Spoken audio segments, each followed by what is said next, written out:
Freedom is the right to tell what they do not want to hear. CNN, MSNBC, Fox News. Tired of the same repetitive government narratives? Then wave goodbye to the distractions and rhetoric of corporate media.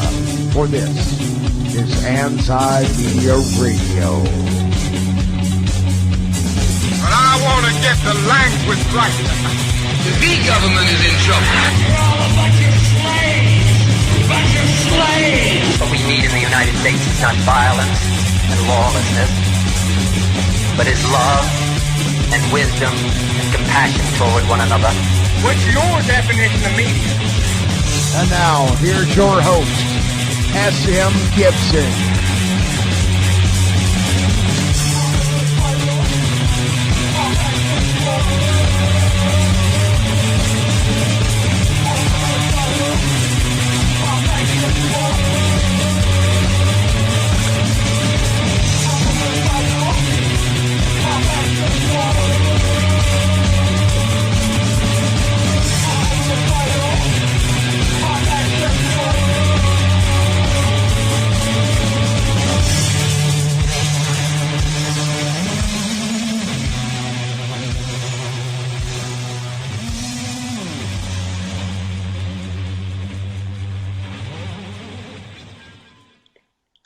My name is S.M. Gibson. This is Anti-Media Radio. It is November the 22nd, 2016, 53 years ago to the day that John Kennedy was assassinated in Dallas, Texas. But unfortunately, there are much more pressing things going on in the world today. I was hoping we could talk about the Kennedy assassination a little bit tonight, but there's just so much going on. I don't know if we're going to have time to get to it. 2016 has been an absolutely crazy year. I think this is the year that the corporate media has finally been exposed to a great degree that we've been lied to since 1963 and before. We've been lied to for a long time about a lot of very major issues. Steve, people are still have convinced themselves with their stubbornness, their pseudo-intellectualism. They're feeling that it's easier to look down on somebody than have your beliefs challenged. We still people see them fighting against what the truth is, but hopefully there's people waking up every day, and this has definitely been a year for people to wake up. I'm going to go ahead and bring on our co-host for the evening, Mr. Shannon Madden. Shannon, what's up? Good evening, Mr. Gibson. How are you? I can't complain. And I also want to bring on Mr. Kevin Knight. Kevin. Hey, fellas. Good to be back with you once again. What's up, Kev? Good to hear from you. Yeah, it's been a while, hasn't it? Yeah. It has been. It's been a lot's been going on since we talked last. I know the CNNs and the NBCs and the Fox News have been busy talking about Mike Pence going to a play. They've been busy, ironically, discussing the term fake news. Everything's fake news, and we have to come down on what people are seeing on the internet. And that actually, I think, is probably one of the bigger stories we need to talk about tonight. The anti-media being an alternative media outlet, which, fake news isn't just an attack on fake news. It's an attack on all alternative media as a whole. Well, that's really what this is. This isn't an attack on fake news. This is an attack on the alternative media, because when you really break it down, what they're saying is such an insult to people's intelligence that people can't distinguish what's true and what isn't. And ironically, we're dealing with the biggest entity of state-sponsored propaganda on the face of this planet.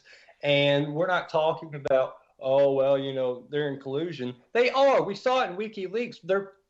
we have talked about this at great length on this show. This is what we do here at Anti-Media. This is what we talk about, and it's coming to a head now with fake news. What the problem is they're being exposed for what they are, and they want to shut it down. And so they're going to paint a picture of one thing, because the picture's always painted a certain way so they can get whatever policy they want implemented, or they can get people, get their sympathies on a specific side of an argument.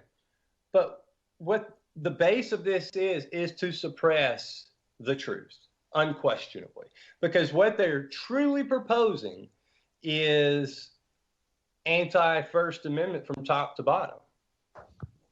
State-run media.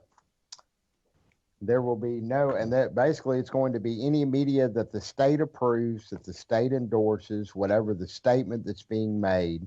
The state will actually be, they'll be the ones, the arbiters of whether it's valid news or not. You brought up WikiLeaks a moment ago, and Hillary has made a lot of claims. There's several people in the DNC have made claims about the Russians hacking it, which Julian Assange has come forth and said that's not the case. But no one, again, and I can't stress this enough, no one has questioned the validity of what was contained in those WikiLeaks. That is the truth. That is damning truth that was on John Podesta's private phone that he didn't think anybody was going to see. Well, everybody ended up seeing it. And the narrative, too, especially that Russia was behind all these hacks, and yet repeatedly we have seen it debunked over and over and over that it wasn't the Russians. But whatever, even hypothetically, if it was, which we know it wasn't, people are just overlooking the actual what was in those emails. And because of that, we know that the media is on the take with the Democratic Party. And I'm sure the same could be said for the Republican Party, but John Podesta's emails didn't offer much insight on that side of things. But I fully expect it goes the exact same way with the Republicans. Again, this isn't a partisan issue. People have to get over this whole Republican-Democrat stuff, because that is an absolute joke. That's not what this is about. This is about people and the truth and coming together and working together, no matter if you're black, white, Republican, Democrat, anything. All those labels need to fade away, and we need to work together, hand in hand, to fight what is going on and what we're seeing directly in front of us. Now, I don't physically think that a physical fight is anything to get in over this, because government and state is going to squash you like a bug if that happens. And that kind of leads us into what I want to talk about next, is what's happening in North Dakota right now. That also ties in to corporate media.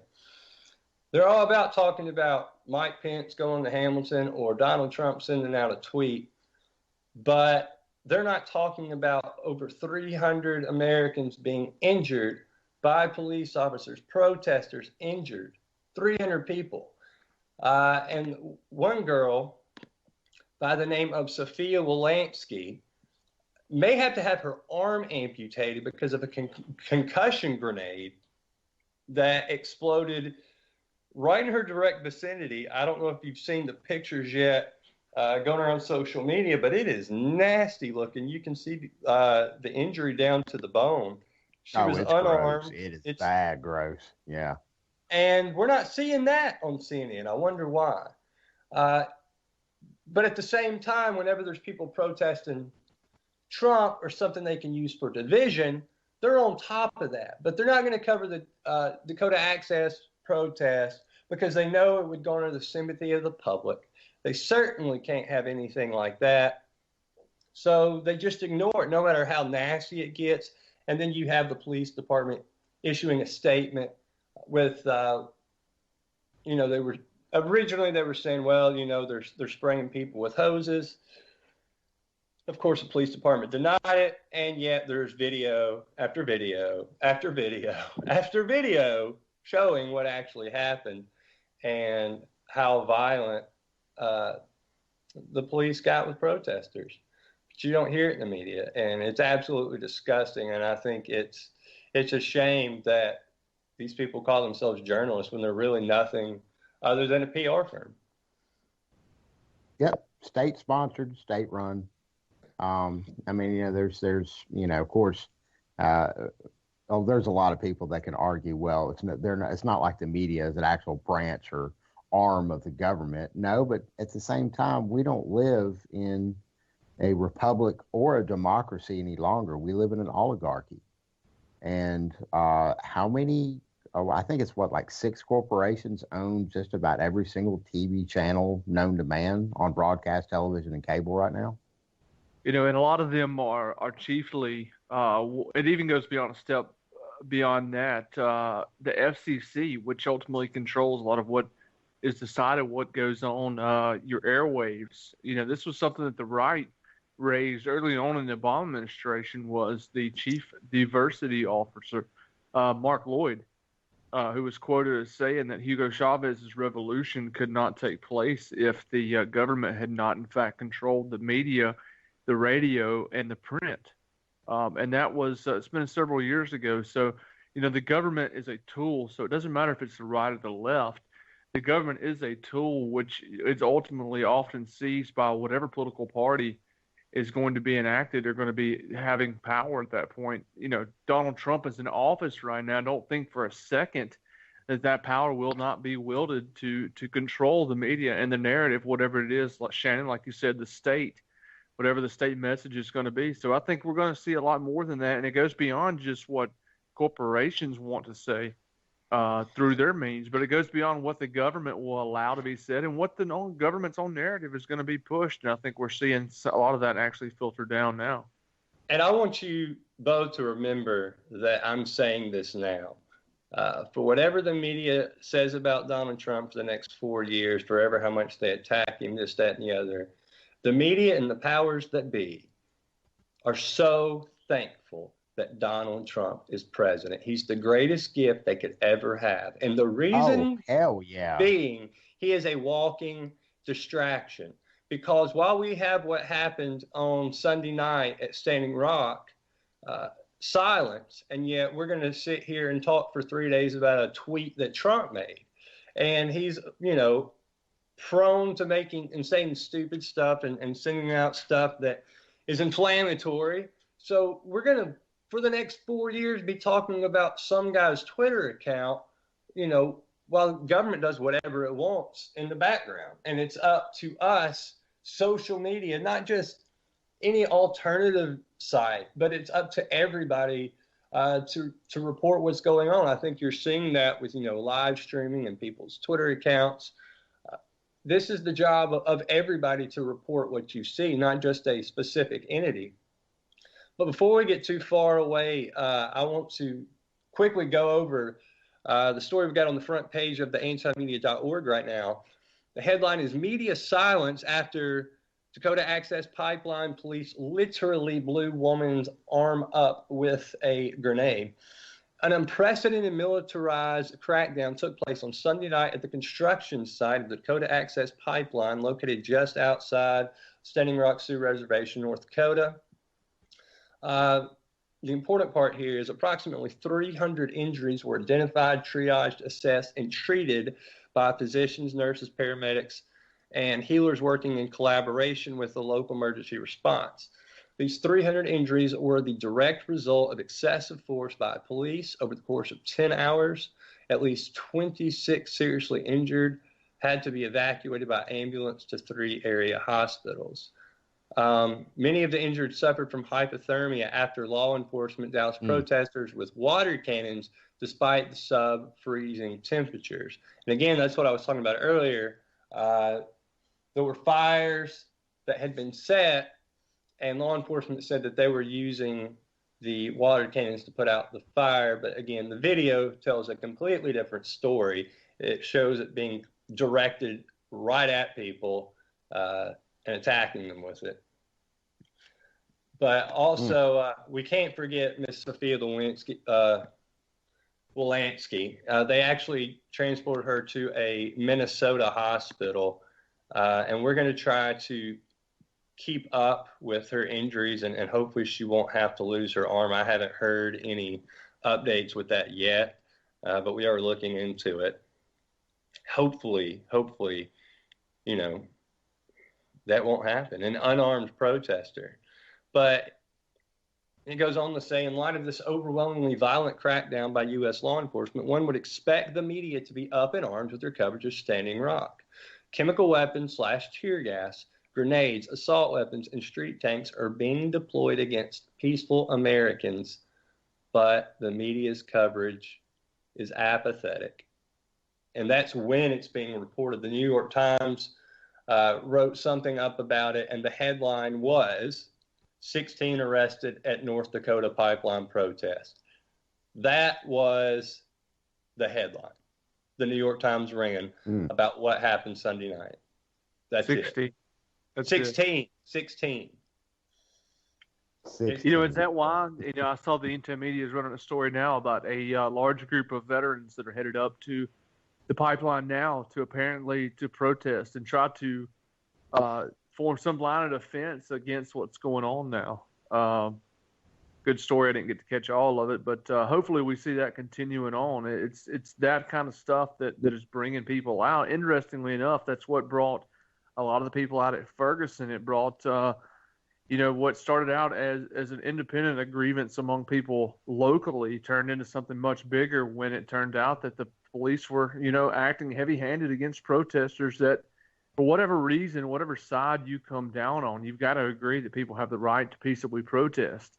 And when the government gets involved like they are, I think it's the duty of every American and un-American and non-American to stand up and say, hey, that's not right, that's not fair. We may not agree with the cause, but you can't start throwing bombs and using violence. That's where the line is drawn. And I'm glad to know these veterans are heading up there, and hopefully we see some some peaceful measures brought out of it. But who knows? Let's see what happens. I don't remember how long ago it was, a couple of weeks ago, I guess. I know that there was a group of police officers, I believe it was from Wisconsin, that were supposed to go over there, and we had to serve out this up at the Anti-Media as well when it happened, but they actually had refused to go back and take part in policing these protests. So I think we are seeing, some Americans realize what's going on here. The problem is there's still police there and enforcing this, and it's sad to see the level that it's been taken to. And that's the language that the government speaks, is violence. That's how they know how to respond to things, and that's why I think it's so important that people not ever get violent. Really in any regard, but especially with government, because again, that is how the government responds to things. As soon as you get violent, now you're speaking their language, and they can handle you very fast. And there's they control the media, and they control the media, and they control the narrative. And we're seeing the American that government. The American government are masters of violence and violent warfare. The rest of the world can easily agree with that statement, I'm sure. And that's not to say there aren't other countries and other strong arms out there, but I would think by far the American government is by far the single probably largest entity and claimer of life so far, I think, on the planet Earth at the moment. That's kind of hard to agree with. There's more wars started by the U.S., or not just the U.S., but the Western countries out there. This stuff's got to stop, and if it's going to happen, this is. It kills me when people think that have a tendency to only see within the country's boundaries. As bad as this stuff is, it's just a reminder that if the American government would allow this kind of stuff to go on here, what would they allow outside of the borders and going on elsewhere around the world? Oh, certainly. It fails in comparison. It does, and there's a story we've got up right now as well. U.S. airstrikes in Syria attacking a cotton mill. Yeah, killed 10 civilians, which, is there not a show that passes where we're talking about, a handful of civilians here, a handful of civilians there that are dying in air raids by the U.S., and that's not even including what's happening in Yemen with U.S. bombs and Iraq and Afghanistan. I mean, there was a family of 6 that was involved as well. I mean, just, innocents living their life. And somehow people have bought into this theory where it's like, well, that's war. That's war. It's okay. Well, if that's war, then what are we there for to begin with? What's the war about? And I don't think anybody has a legitimate answer for that, because people say, well, Russia's doing a lot of terrible things over there. And you can't deny that they are. And it's terribly tragic on both sides of the conflict. But at the same time, the United States has armed and funded the opposition to the Syrian government in a not too subtle attempt to overthrow Assad, which, at this point, that looks like that's out the window. Once Russia got involved, it didn't look like that was going to happen. Yeah, that was over. Game over. And I even we ran a story the other day about Syrian rebels are upset about what's going to happen to them if, once Trump takes office, because, who knows what Trump will do, but he's repeatedly said he's going to stop funding the Syrian rebels. And so they're concerned about, well, what's going to happen to us if we're not being funded by the United States anymore? It's like, well, you might want to find something else to do, because it probably won't last very long. And, if Trump does that, I'll applaud him for that. That'll be, again, we're going to have to take what he does one day at a time. I just, who knows what he's going to do. One sentence at a time, if you want to get down to it, yeah. Yeah, but we're going to have to just look at his actions. And if he does that, that'll be a great thing. I certainly won't be complaining. No, we won't hold our breath. He does not control the deep state. We all know that. And I think most of us probably are aware that as much good as he wishes he could do, he does not control the upper echelons, the deeper echelons of the security state. I'm sure Barack Obama probably he probably meant real well and good before he went into office.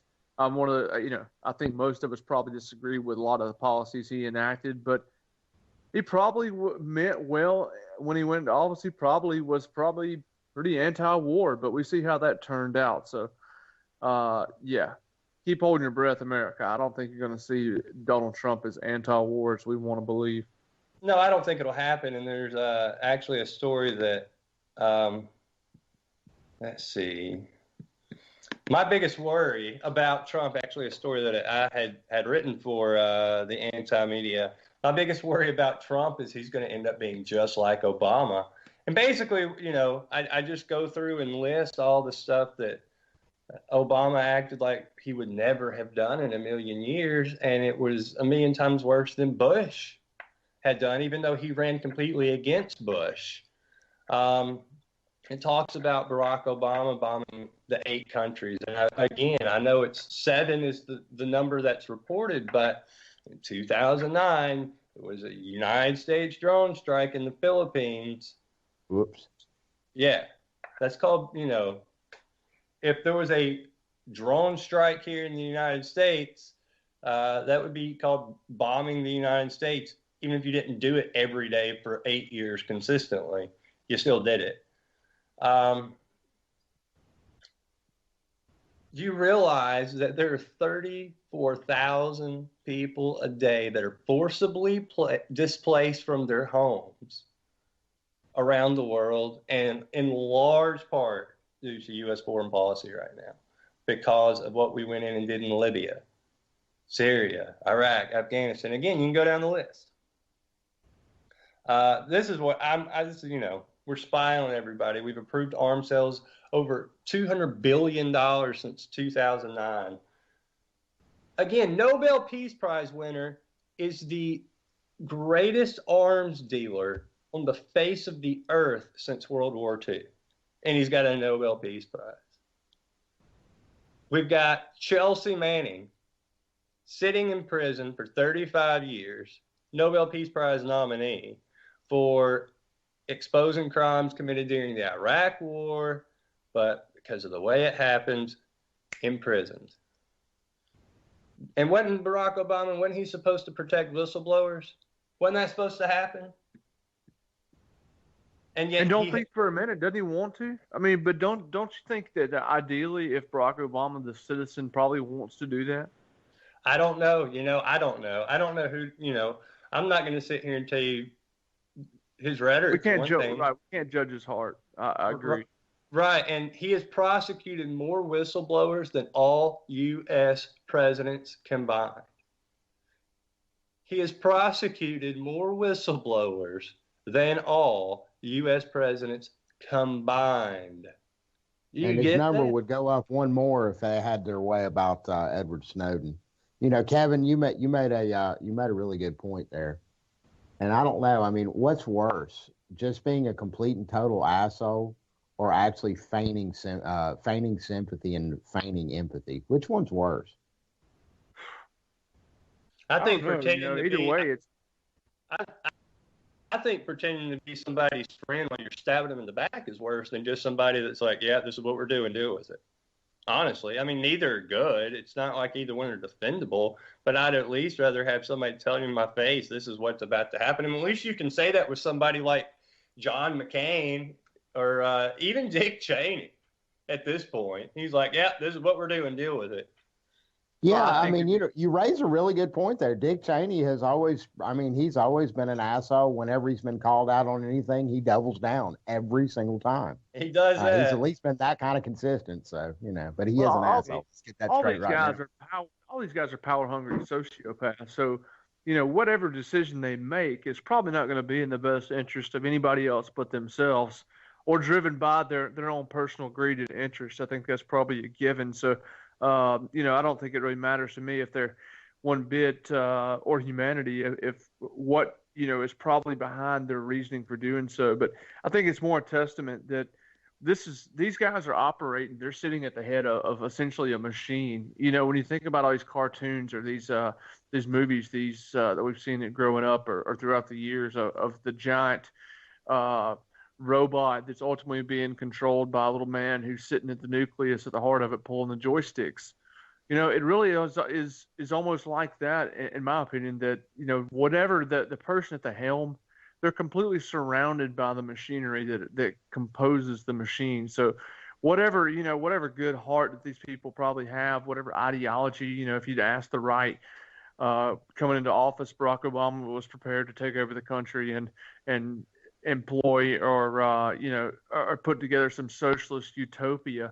And, that may be something. Hope and change. I remember it well, man. That was awesome. Right. Yeah. And see that, and I firmly believe that may have been something that he wanted to do when he was younger. I mean, when people are younger and wild and ideologically pure or hardcore about things, you have what you believe when you're younger, but no matter what your ideas are that you really want to profess and push forward, I just don't see them. When you get into the helm of the United States government, all that stuff goes out the window. And I think we've got to remember that this is the machine that we are faced with. So when Barack Obama does this or he does that and he sets these records, I would be willing to bet that we'll see Donald Trump deport more non-citizens. I think we'll see Donald Trump imprison more people for non-felony drug convictions, for more victimless crimes. It's only going to be a continuation, and if it wouldn't be Donald Trump, it would be the next face in office, guaranteed. But people overlook the fact that Obama has deported almost 3 million people, and nobody's talking about that. He has deported more people than any president in history. I'd be willing to bet that Bush probably did more so than his predecessor as well. Probably, I think probably except for Eisenhower, who, of course, under Operation Wetback, deported, I forget how many millions of people forcibly, but that was back in the 1950s. But again, I think that's all a symptom of the government of each growing state. I mean, the resources it takes so many resources. And that's why, Trump himself has talked about what it costs millions of dollars to deport all these people. back to Mexico, and how many billions of dollars ultimately to deport the people that he says he's going to send back, even if he sends back just the supposed lawbreakers and the criminals? Do you think the U.S. government has the power to even do that?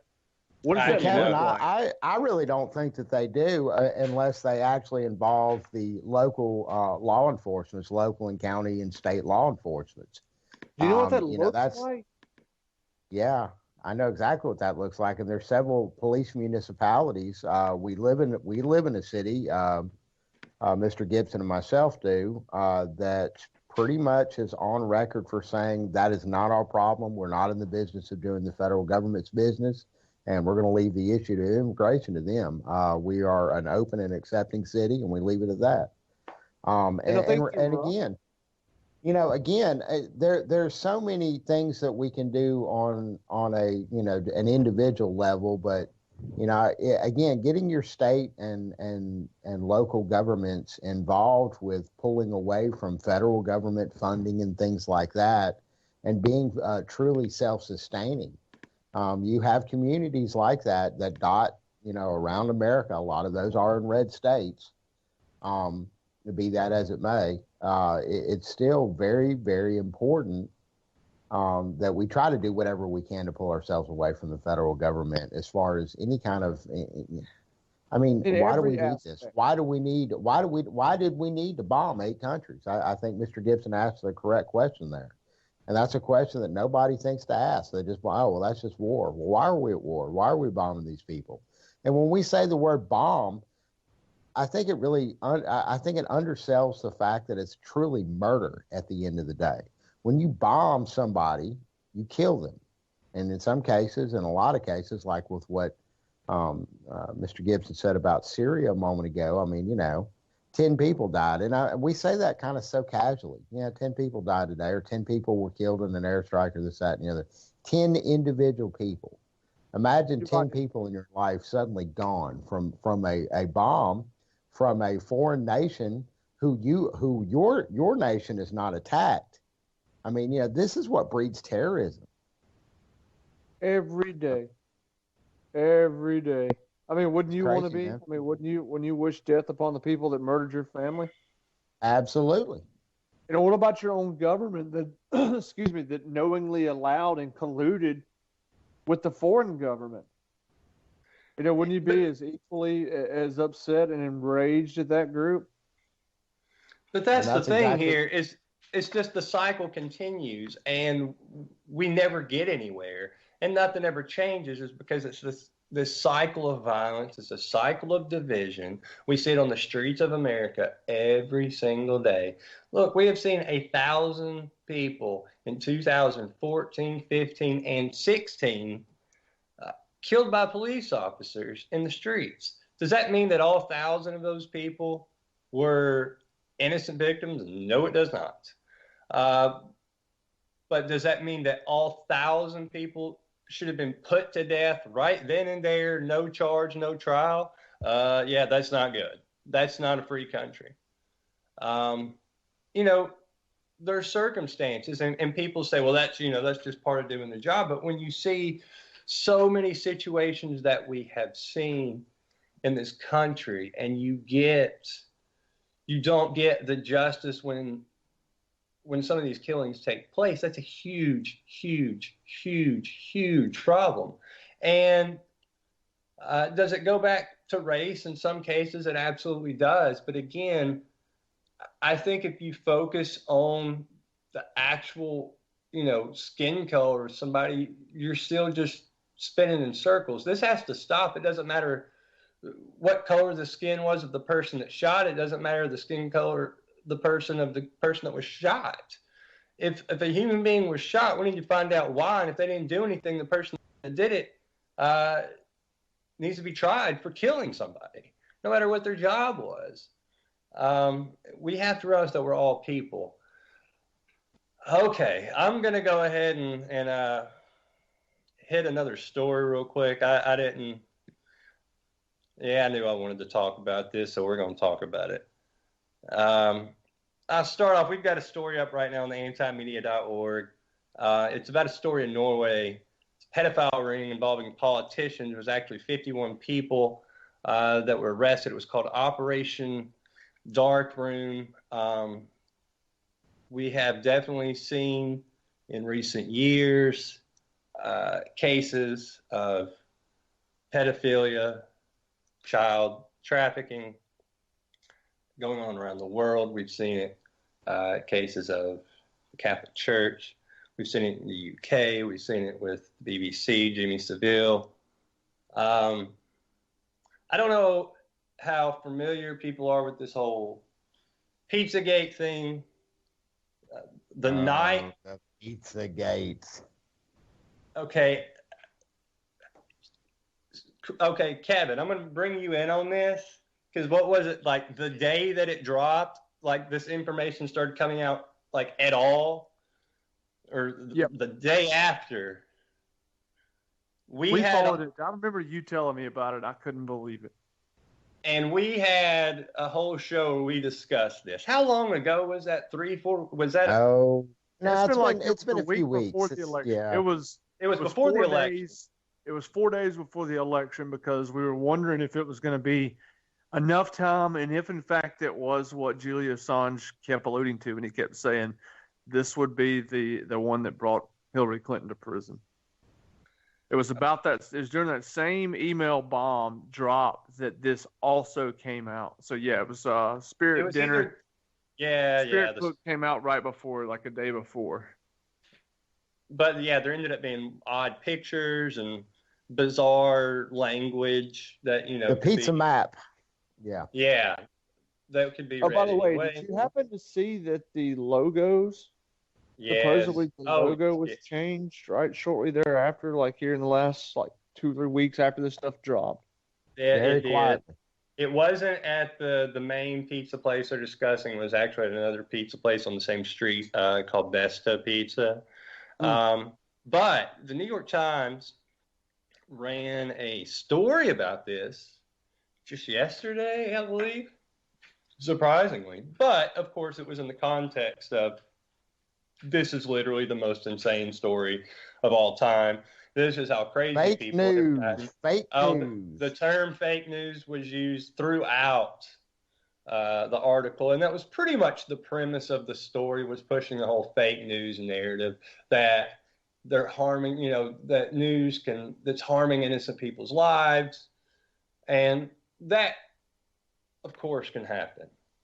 Yet the story didn't address any of the actual facts of what has come out. Tonight on Reddit, there were a few subreddits discussing the investigation, which has been carried out by quite a few people online. It was all deleted. Every single bit of it was deleted off of Reddit tonight, which is, take that for what you will. But it seems like the past couple of days, especially with the New York Times story, now they're trying to delete everything that they can on the internet about it. What's the end goal? They don't do. You think about how many crazy things are said on the internet. There's some nut stuff said on the internet, right? They don't go around deleting it. It just sits there, and there's never any specific. People don't go out of their way to delete it. They don't go out of their way to write stories in the New York Times about it.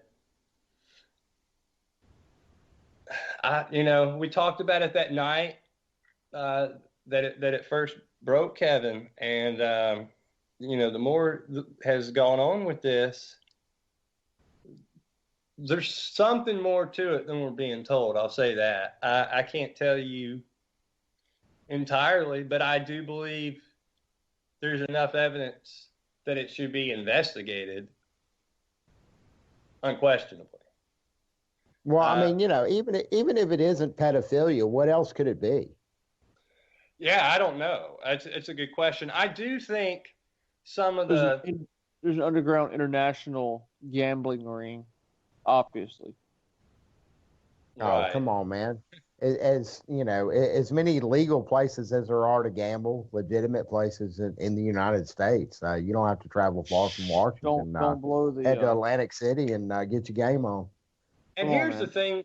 Here's the thing with stuff like this, and I think we're seeing it with this. I think there's a lot of the stuff that people are saying surrounding this that people are going out on a limb to connect dots that aren't there. I think, that's the way the human brain works. And they're saying, well, this means this means this means this. And that doesn't prove a whole lot. And I think that's the stuff people need to be careful of. But that's not entirely what all this is. We're talking, it gets pretty deep. Real quick, if y'all want to just kind of give me your thoughts of the whole thing, and I'm going to read something for everybody because it'll do better justice than I can do just kind of running my mouth about it. Go ahead. Let's see. I'm waiting. Let me see if I can find it here. Luckily, and I'll say this, for all this stuff that got pulled off of Reddit has been archived, and it all still exists in one way, shape, or form on the internet. But if that doesn't raise more alarms, I mean, come on. You're going to silence the messenger? You just give credibility and it does. Whatever the message is. It does. But, okay. Take it for what you will. But I want to read this. This was actually posted on Reddit by a journalist. It's very, very well written, very well sourced, that says that their editor would never in a million years have let them publish it. So they published it on Reddit, and I'm just going to read a little bit of it. You take it for what you will. I'm not telling anybody what to believe on this stuff. But anyway. We are told the work on Pizzagate and other message boards is illegitimate because people are rushing to conclusions or because they are being paranoid or partisan, despite the fact that so many of the people have different political complexions provably working together. The subtitle here is, of course, is that the state is solely legitimate to suspect and investigate crimes. But what if the state itself is in a systematic way responsible for said crimes? It would not be a first, after all. Democide, death by government, a word surprisingly absent from conversations, was the first cause of non-natural deaths in the 20th century. Whether one is from the right, left, or center, one cannot deny government is the number one abuser, enslaver, and serial killer in history. We may honestly disagree on the ways to eradicate the phenomenon, or we may regret the fact, but we can definitely not deny it. So if the state itself is committing crimes, it is the people's sovereign and sacred duty to expose it. Those who understand this best tend to become journalists. At least that's what drove me, the writer of this, to the profession. Now, specifically on this work, first there's context. Institutional child abuse is already is a common knowledge phenomenon. From Trezito affair to Jimmy Savile and the BBC, or from the Vatican's historic involvement in covering up pedophilia, to U.S. legislators' documented trips on the Lolita Express. The scourge has been featured in news, movies, documentaries, artwork. There have also been many policymakers, prosecutors, investigators, and victims denouncing this very phenomenon. See, for example, British Member of Parliament John Mann gave a passionate speech before Parliament on the subject just last year, or the extensive report by former undercover Interpol agent Bannon. Indeed, let's see. So basically, the only possible disagreement can be on the scale and how systematic the phenomenon is. To honestly decide whether that's what we are seeing in the Podesta emails, please have a look at this one example. Look at the invitation at the end of the thread. Ms. Lazzuto is inviting people. Let's see if I can find it here. Among which are John and Mary Podesta to a farm in Lovettsville. This is what she says. We plan to heat the pool, so a swim is a possibility. Bonnie will be Uber service to transport Ruby, Emerson, and Maeve Luzado, 11, 9, and almost 7. So you'll have some further entertainment, and they will be in that pool for sure. Impossible, you say. Okay, so that was the end of that email.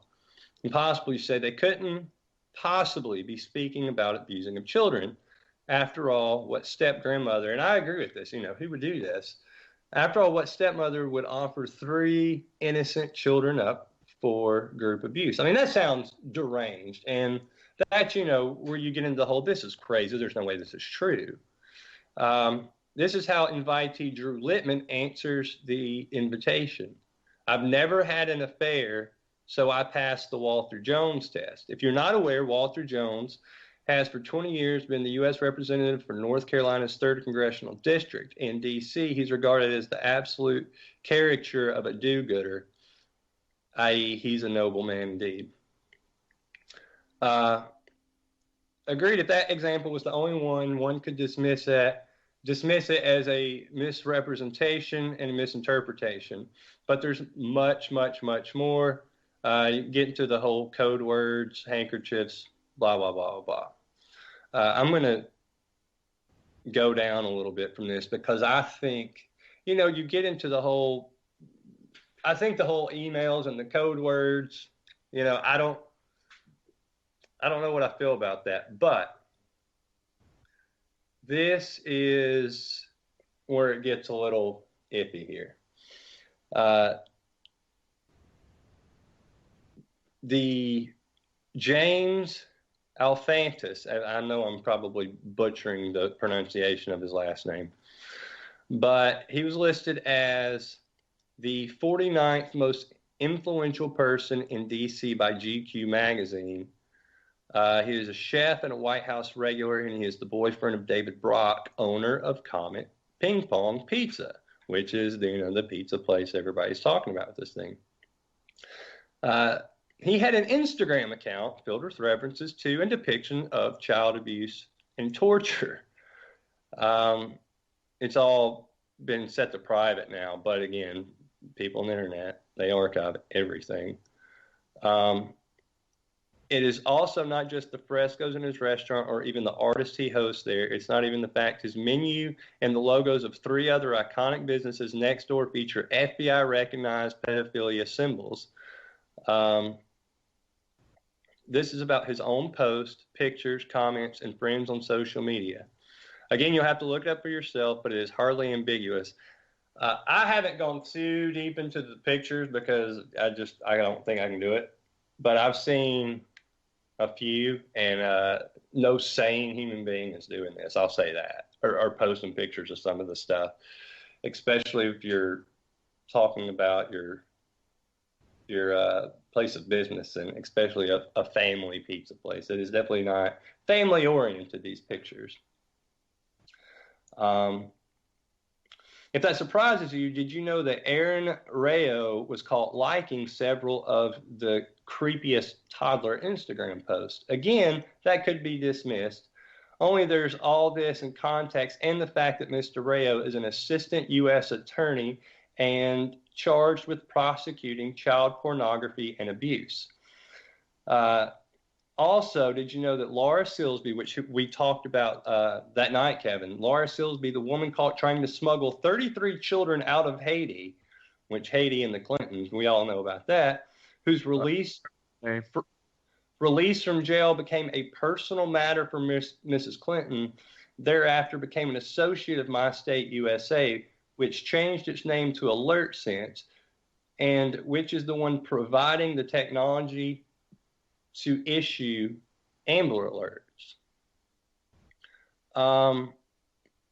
She was picked up also from the airport or something from when she was released from jail or released for whatever sentence she had. I can't remember who it was, but she was picked up from somebody that I think had direct ties to like Jeffrey Epstein or somebody that would make you that just further insinuated that there seemed to be more there than what meets the eye. And I can't remember who it was, but maybe we'll find out who it was and dig on that. But yeah, creepy stuff, man. That is Ugh. Gross. Yeah.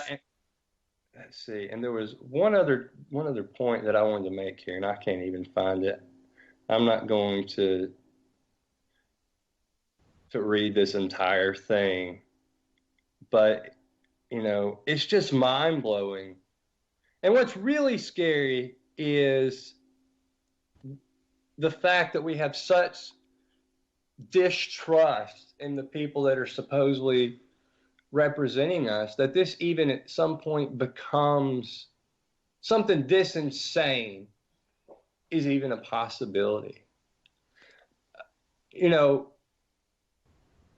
I can say a lot of things for a lot of people, but there's, connections with the stuff. There's one thing in particular, and it's not just Epstein, who they, of course, pal around with, which we all know about, but there's a few others that they have no problems, being friends with, associating with in these circles. That's the disturbing thing. Is I believe if it is happening, it's being done to blackmail people. I don't know. I mean, the whole topic just genuinely makes me sick, and it's so crazy that I don't want to believe it. But I don't know. What's your take on it, Shannon? Where do you think it stands? Do you think it's just absolute bonkersville? Well, when it first came out, I actually, and after we did the show, I was kind of late to the game. I'd only seen just a few small, short little clips on it. So I went down the rabbit hole, and I actually spent that whole entire weekend investigating for myself through the Reddit threads, 4chan, going to every single website, some that were completely non-related, older articles. One article, for instance, with John Podesta sharing his world-famous pizza recipe and, discussing his little pizza oven outside and so on and so forth. And it seemed pretty innocent enough. And at first I was like, no, I think people are reaching with this. The guy's apparently known for his pizza in Washington. And then I started reading the emails and I read more emails and I read more emails and I dug pretty deep into the WikiLeaks. I saw a bunch of other stuff that I don't think has even come to light, that may or may not come to light. Who knows? Because there's a huge treasure trove of information in those leaks. What's a pizza map? And that's the thing. It's just unexplainable, and you can't say. And I want to go ahead and throw this out there, and just so everybody knows, you have to be careful. You can't just go on a thread or a blog and start believing this stuff. I will say that what I just read, everything was extremely well sourced. It's important that you go back and know that you can confirm. I think, especially with memes, people just say things like, oh, I read this thing or I saw this video. You have to know a lot of the stuff is true. And in this case, there are a lot of connections that are 100% true. Don't forget one thing. I think this may have been what you were going to hit on, but the Washington Post apparently had a story that was removed, which detailed some photographs of naked boys in the artwork hanging up at Podesta's home. Yeah, that's definitely part of this. And here's one. How about the fact that John and Tony Podesta are old friends with Jeffrey Epstein, Dennis Hastert, and Clement Fraud, 3 convicted child molesters? Who has so many child rapists as friends, and who stays friends with child rapists after they've been exposed and convicted?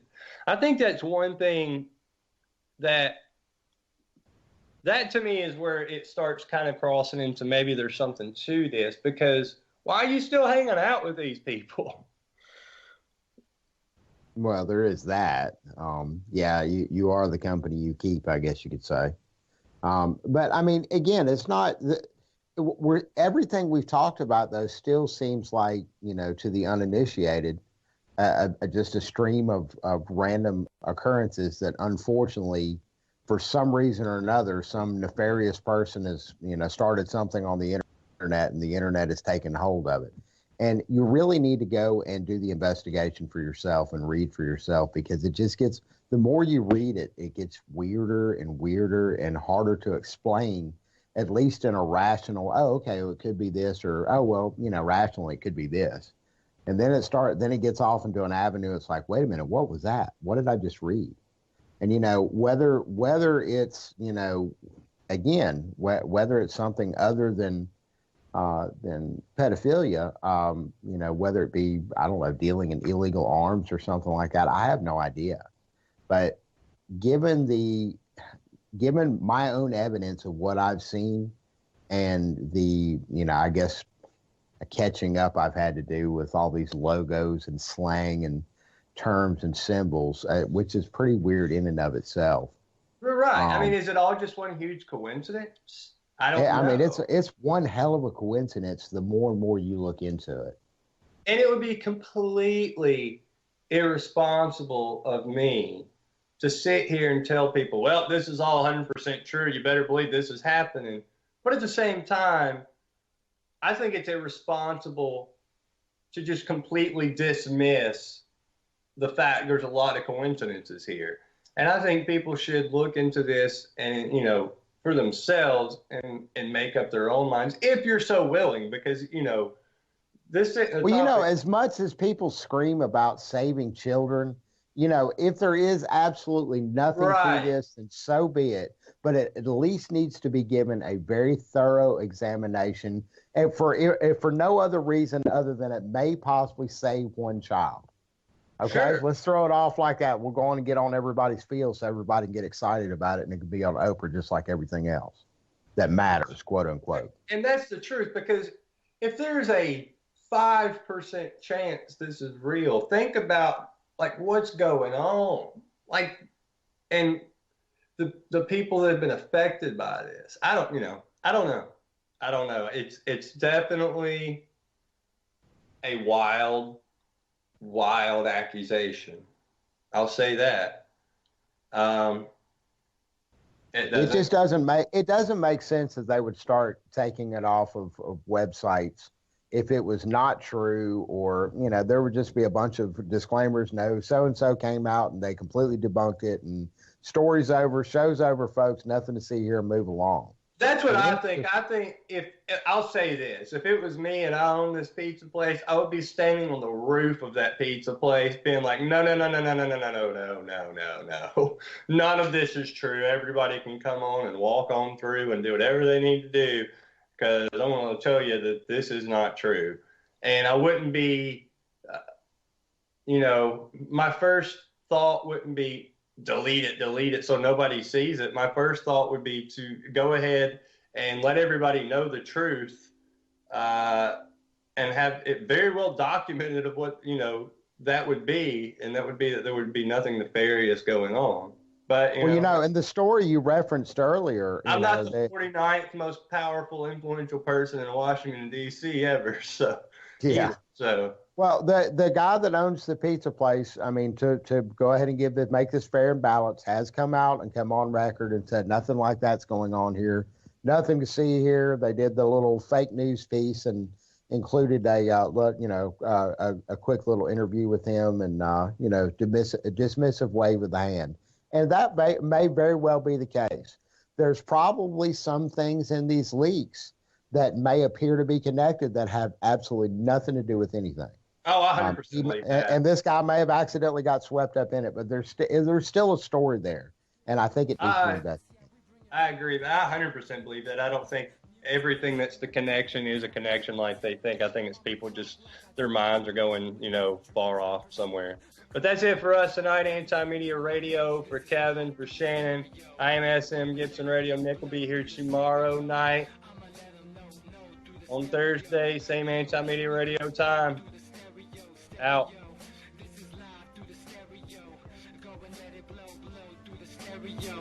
I'ma let them know through the stereo. Yo, here we go through the stereo.